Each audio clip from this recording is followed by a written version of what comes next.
अस्सलामुअलैकुम। मोहम्मद अज़हर सिद्दीक़ अपने programme maths views के साथ हाजिर खिदमत है। बहुत से अहम इशू है जिस पे गुफ्तगू करना होती है और मेरी कोशिश होती है आप तक आगाही रहे। जस्टिस काजी फ़ायज़ ईसा के केस के हवाले से नज़रसानी पे बड़ी तफसीली बात करनी है, लेकिन चूँकि इस प्रोग्राम में वक्त कम होगा, वो सुबह का जो पॉलिटिकल डायरीज़ है उसमें मैं गुफ्तगू करूँगा और कोशिश करूँगा आप तक क्लैरिटी के साथ आ जाए। सदारती निज़ाम पे आपके सामने हालात और वाक़यात असल रखे हैं मैंने, और मेरा काम यही है कि तस्वीर का सही रुख दिखाना। और ट्विटर पे स्पेसेस में जो बातें हैं मैंने बड़ी खुल के की हैं, जो असल हक़ाइक़ है वही बताने हैं मैंने। हमें क्या ज़रूरत पड़ी है इधर उधर की बातें करने की, और मैं सुबह बताऊँगा आपको तफसील में क्या है। अभी आपके सामने जो मामला रखना है, रिबन जो है ना जिरावी अर्बन डेवलपमेंट जो मंसूबा है उसको कलअदम करार करने के खिलाफ लाहौर हाई कोर्ट के फ़ैसले के ख़िलाफ़ अपीलों की समाअत हुई। आज जब सुप्रीम कोर्ट में हेयरिंग थी, जस्टिस एजाजुल हसन और जस्टिस सईद मुज़ाहिर अली अकबर नकवी साहब के पास हेयरिंग थी। आज एडवोकेट जनरल पंजाब जो अहमद अवैस जो है ना वो अदालत में पेश हुए। वहाँ जो दोस्त थे वो मुतमईन नहीं थे, बल्कि अदालत भी मुतमईन नहीं थी कि वो सेटिस्फाई नहीं कर सके कि आप क्या कहना चाहते हैं और हाई कोर्ट के फ़ैसले में क्या गलती है। हाँ, और यहाँ तक बातें हुई कि आप लोगों को ये इल्म ही नहीं केस में क्या है, और ये भी कहा गया कि लगता है एडवोकेट जनरल सब तैयारी के साथ आए ही नहीं है। और जिस केस में फ़ैसला दिया गया, ये फिर जावेद अख्तर जो है एडिशनल एडवोकेट जनरल वो आए कि जिस केस में फ़ैसला दिया गया पंजाब हुकूमत उसमें फ़रीक ही नहीं थी।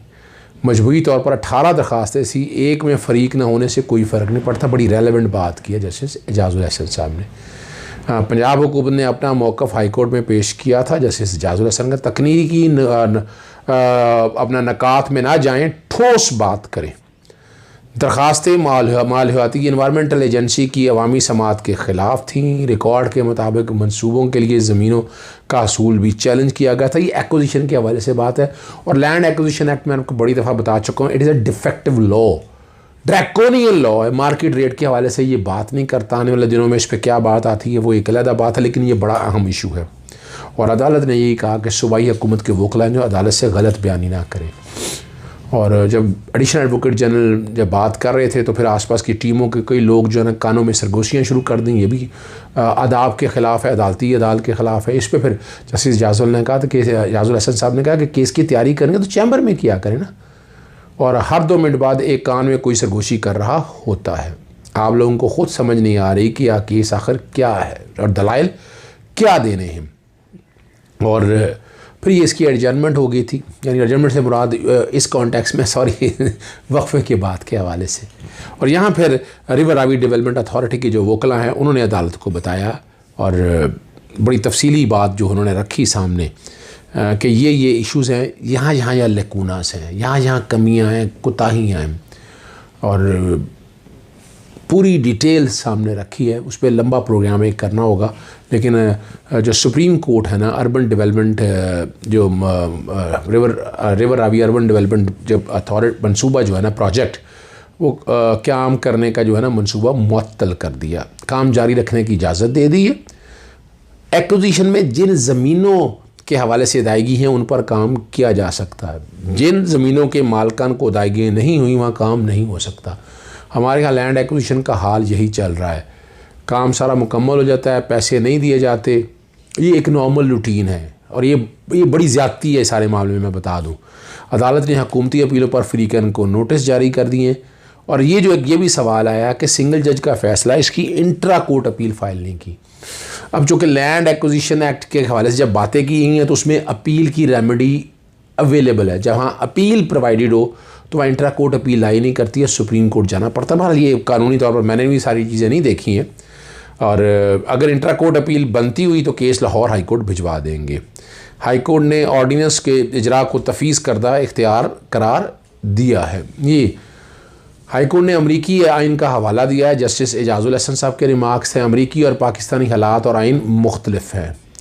और ये जो एक सवाल बड़ा उठाया ना, हाई कोर्ट में दरख्वास्त गुजार हाउसिंग सोसाइटियाँ थीं, हाउसिंग सोसाइटियों का तो मफादात का टकराव वाज़ेह है, जैसे सईद मज़हर अली अकबर नकवी साहब ने कहा। पंजाब हुकूमत की तरफ से एतराज़ उठाया गया कि हाई कोर्ट मुदाखलत नहीं कर सकती। हमने पूछा हाई कोर्ट के फ़ैसले के ख़िलाफ़ इंट्रा कोर्ट अपील क्यों नहीं दायर की, और वे उन्होंने कहा कि जो है ना रिलीफ जो है वो सुप्रीम कोर्ट के सामने है। अगर आप जो मुतलका कवानीन की में अपील अगर प्रोवाइडेड हो तो इंट्रा कोर्ट अपील लाई नहीं करती है। सेक्शन 3 है लॉ ऑफ रिफॉर्म ऑर्डिनेंस के हवाले से। उसकी बाद ये टेक्निकल एक सवाल है और अदालत ने कहा कि हम तमाम सवाल का बगौर जायज़ा लेंगे, और सुप्रीम कोर्ट इस बात का भी जायज़ा लेगी कि इंट्रा कोर्ट अपील क्यों नहीं दायर की गई। अफ्रीकान को कहा है कि 1 माह में इजाफी दस्तावेज़ात अदालत के सामने रख दें। अब 2 इशू बड़े आम हैं, वो नैब के कॉन्टेक्स्ट में है। मेरे पास फ़ैसले नहीं है, मैं आपको पहले बता दूं। कोशिश की है 2 सहाफ़ी दोस्तों से, उनसे मेरे तक जो इन्फॉर्मेशन आई है मैं इसलिए बता रहा हूँ आपको कि साफ़ पानी कंपनी केस जो है ना 16 नू लीगी रहनुमा जो कमर है, उस राजा कमर सलाम उस समेत जो है ना 16 अफराद को जो है ना वो बरी कर दिया है अदालत ने। और कमर समा और वसीम अजमल सब जो है समेत कुछ 16 अफराद के करीब है, और साजिद अली अवान साहब हैं एहतसाब अदालत के जज। और इसी केस के अंदर अदालत जो है ना इश्तिहारी शहबाज शरीफ की बेटी राबिया और दामाद अली इमरान को इश्तिहारी कर चुकी है, करार दे चुकी है, जबकि राबिया और अली इमरान की जायदादों की कुर्की के अहकाम भी जारी हो चुके हैं। मेरे पास फ़ैसला नहीं आया, ये जैसे तफसीलात आएगी फिर मैं उस पर तफसीली बात करूँगा। इसी तरह रोज़नामा जंग और जियो के मालिक जो अमीर शकील रहमान समेत तमाम मुलजमान को बरी कर दिया है, और इसमें आपको याद होगा इसमें नवाज शरीफ भी हैं। केस बड़ा स्ट्रॉन्ग है ये इस कॉन्टेक्स्ट में कि गलियाँ वगैरह सारी डाली हुई हैं और एक कंपोजिट लैंड बना दी हुई है। पता नहीं अब ये मेरिट पर उन्हें बरी किया है या जो अमेंडिंग ऑर्डिनेंस जो है 2nd और 3rd को सामने रखते हुए कि प्राइवेट पार्टीज़ पे इसका इतलाक़ नहीं होता। अभी मेरे पास तफसीलात मौजूद नहीं हैं, और अब इसमें भी चूँकि जो सहाफ़ी हैं उनके हवाले से आई हुई हैं बातें। अब सुप्रीम कोर्ट में जब ये बेल हुई थी तो वो मेरिट पे कुछ बातें की थी, और याद रखिएगा सुप्रीम कोर्ट की जो बातें कही हुई हैं वो टेंटेटिव इन नेचर होती हैं, उसका निचली अदालतों पे कोई इसका इतलाक़ होता नहीं। और इसमें भी नवाज शरीफ जो हैं गालिबन इश्तिहारी हैं जो कि पेश नहीं हुए यहाँ पर, मुलज़िम के तौर पर हैं।